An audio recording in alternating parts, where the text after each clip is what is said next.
All right, guys, I'm gonna play a little game that I like to play with myself. That came out wrong. Where I diagnose the car before I even get to the car. And I think I'm gonna do that on this one. This thing is a 2015 Chevrolet Equinox. Work order says it has the 2.4 liter inline 4-cylinder, and the customer complains of a stalling or rough running, check engine light, etc. All those good indicators that something's wrong with the engine.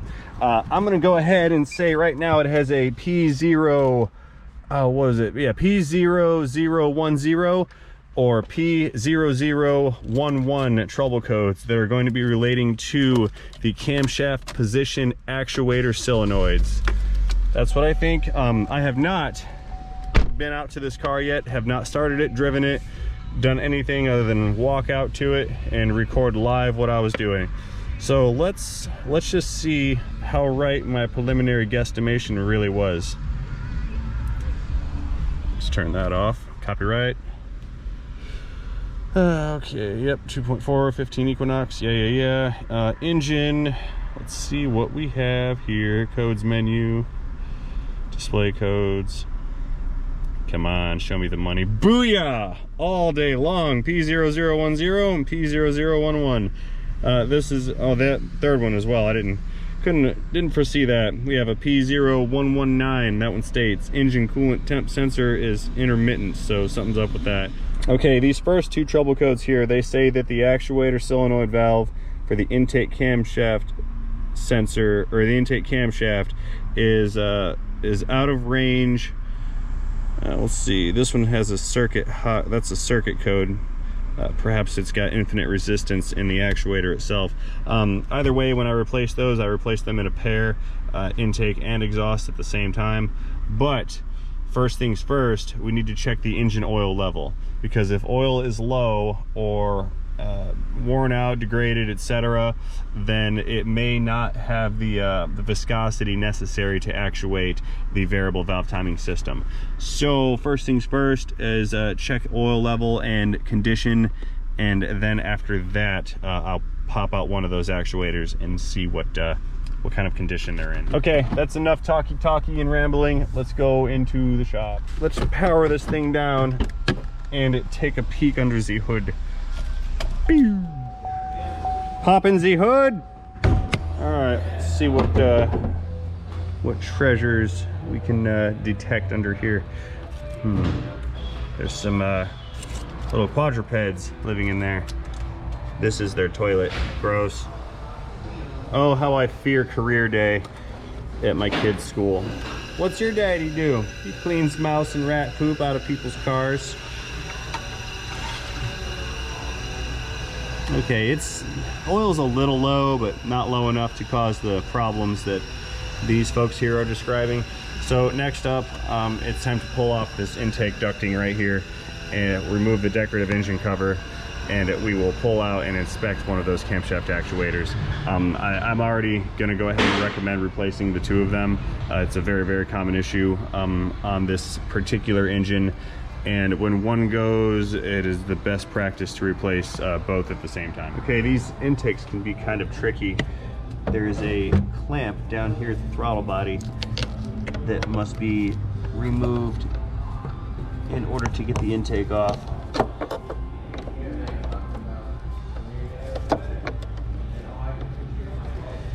Come here.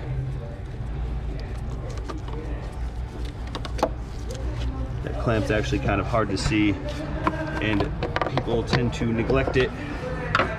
All right, let's get this thing disconnected. That's a PCV hose, and a couple of nudges and tugs, and it's free.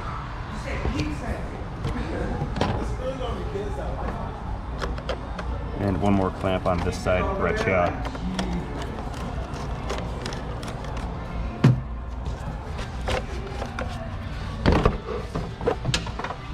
Eco Tech. It's made out of economy tech. I don't want to touch the rat poop. Come on. I hate rat poop.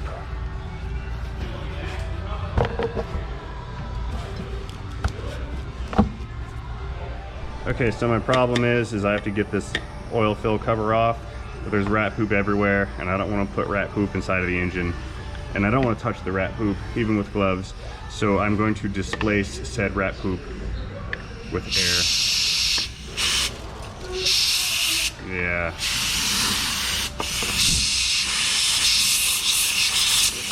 Should have been an astronaut. Okay.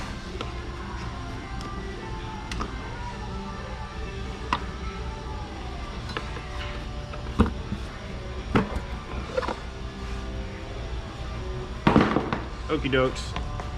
Now over here, next to the coils, these are the camshaft position actuator solenoids, and these are the suspected faulty components. I don't see any damage to the wires from the rats that were living in here.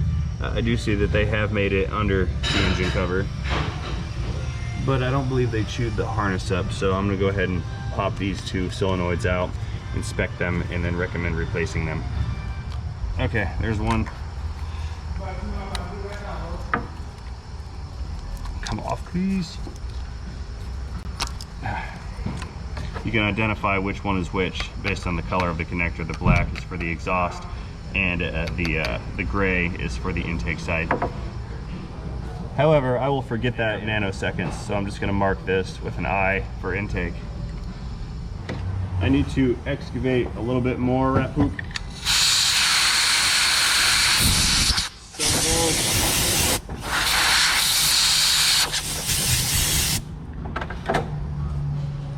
And these actuator solenoids are held in with just a single 10mm bolt. I'm not going to pull the exhaust solenoid just yet. That's not the one that had a trouble code stored. So I'm just going to start with this intake solenoid. I can't seem to do it by hand, so I will employ the use of a tool to help me. Okay, I don't have any clogging on the screen. I'm gonna go try to actuate this manually by supplying power and ground to it. All right, I've set up a rudimentary testing platform here with a 12-volt power supply and a negative lead and a positive lead attached to it. I'm going to supply power and ground straight to the solenoid on its pins, and that we will listen for an audible click of the solenoid actuating. Please bear with the beepity beeps coming out of this jumper box. It does that. I wish it didn't, but it does. Either way, hope you guys can see. Oh, there's a click. Hear it going.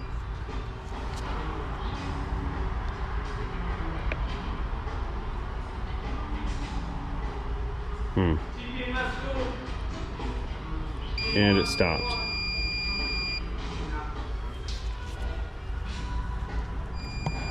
Okay, I'm just going to continue to actuate this until we get a repeat coincidence.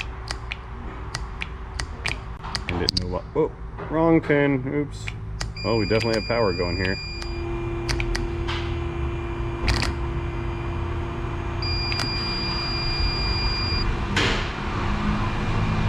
Okay. Now it's starting to slip up now.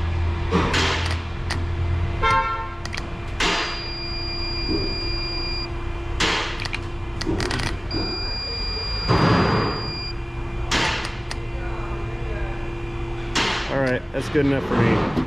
I've seen enough times where it did not actuate. So I'm gonna go ahead and order or recommend that we, shut up. I'm gonna recommend that we replace both of these actuator solenoids, and we will go from there. Alrighty, lunch 30 has passed, and I have received a delivery of a couple components. So let us unbox these and then install them, and then we'll test drive this and prove that it is no longer running poorly. I know I didn't test drive it first. I was very, very confident in what the issue was gonna be.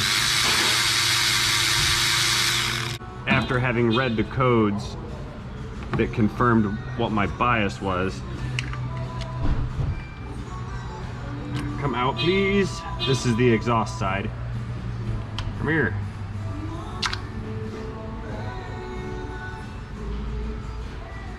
And they even came with a new bolt, so I can add the old bolts to my collection.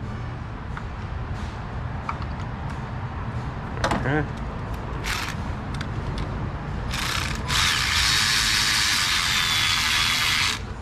Click.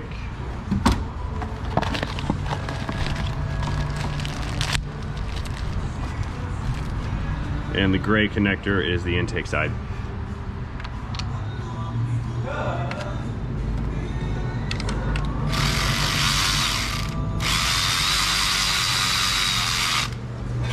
Click. Now these connectors cannot be connected backwards. There's a tab on the inside of them that locates it to the proper solenoid. All right. Okay, drop light, you're out. And, ooh, I need to brake clean that nastiness out of there. Although no one will ever see it, I'd like the area that I touched to look okay. So something just occurred to me as I was spraying off this oil that was right here. When I left and went to lunch, there was no oil here, and then I came back and then there was oil, and that detail had escaped me at first. I have determined that somebody came to fetch the mileage off of this vehicle and they keyed it on and the engine began to crank. So somebody caught the third-degree scolding for touching a car that they weren't supposed to be touching again. It did not damage anything, it just spewed some oil out everywhere. I wish I'd have left the GoPro on, that would have been cool to capture on camera. But regardless, I have undone what has just been done, and now we may proceed back on schedule with the task at hand. So, that being said, it's decorative engine cover time. Rat poop catcher, that's got to go on, and of course letters have to face the right way. It'll set a check engine light if the letters are upside down.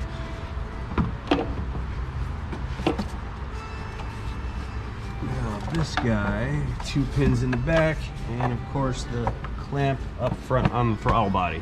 We're good here.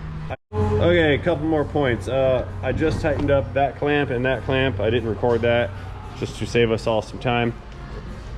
And now it is time for us to starting the engine. She's running, it's alive. Let's go back into our scanning tool here. And we're gonna clear those trouble codes that were set. Actually, while we're there, let's see if any more got set from our boy coming in and hitting the key while I was at lunch. Let's see, codes menu. Okay, I'm gonna clear these out and we're gonna go for a quick test drive. Okie dokes, check engine light is off. Trouble codes are cleared. Let's get out of here after turning on the AC because it's getting a little warm today. Well, that's a failure because the AC does not make cold air. Oh, and by the way, you're driving a car with dirty gloves on. That is not necessarily true. This part of my glove is clean and this part is not. That will conduct today's session. Okie dokie, so far so good. This thing is running very well. The power band is excellent. And I am confident that I have fixed their drivability issue so far. Not so much with that engine coolant or thermostat code. We wanted to address the drivability issues first, and then we can circle back Saki style and check out the rest of that if the customer so chooses for me to pursue that endeavor. Uh-oh, there appears to be some kind of obstruction or disruption in the road here. What's going on? Okay, we got one guy just sitting there. This guy parked and he's walking around the yard. Oh, they're chasing a dog. A little doggy got out of the car. There it goes. Little fast little bugger. Look at him. He's gone. Okay. I wonder if that dog was in the car and like he jumped out, or if maybe they almost ran him over and now they're trying to rescue him. Either way, there's a dog causing a traffic jam. Okie dokes, everybody. I am satisfied with the operating condition of this particular engine. I am headed back to the shop now. I'm gonna pull back in. I may be finished with this car, I may not be. That's kind of depend on my consumer. I do want to diagnose that coolant temp issue trouble code that was stored in there, and this thing is actually due for an oil change. I think we are going to do that today. Regardless, I think that's enough for this particular video. If I do any more work on this car, I will make sure to make a follow-up video, with the exception of the oil change. That stuff gets boring and monotonous, and we're not gonna make another video about that for a while. Before I go, I'd like to thank you guys for watching this video. If you enjoyed this video, the only thing I would ask of you is to tap that thumbs up button. Don't hit it and don't smash it. Doing such things will break your phone, but a tappy tap will suffice. What that tappy tap is going to do is communicate to me and to YouTube that I'm doing a good job here. And if YouTube thinks that I'm doing a good job, it is far more likely to recommend my content to other potential viewers. And that's good for me, and that's especially good for them. And most importantly, I have to remind myself to not forget to remind you guys to not forget to have yourselves a great day. See you guys later. Powering down, procedure initiated. Pew! See you later, Equinox.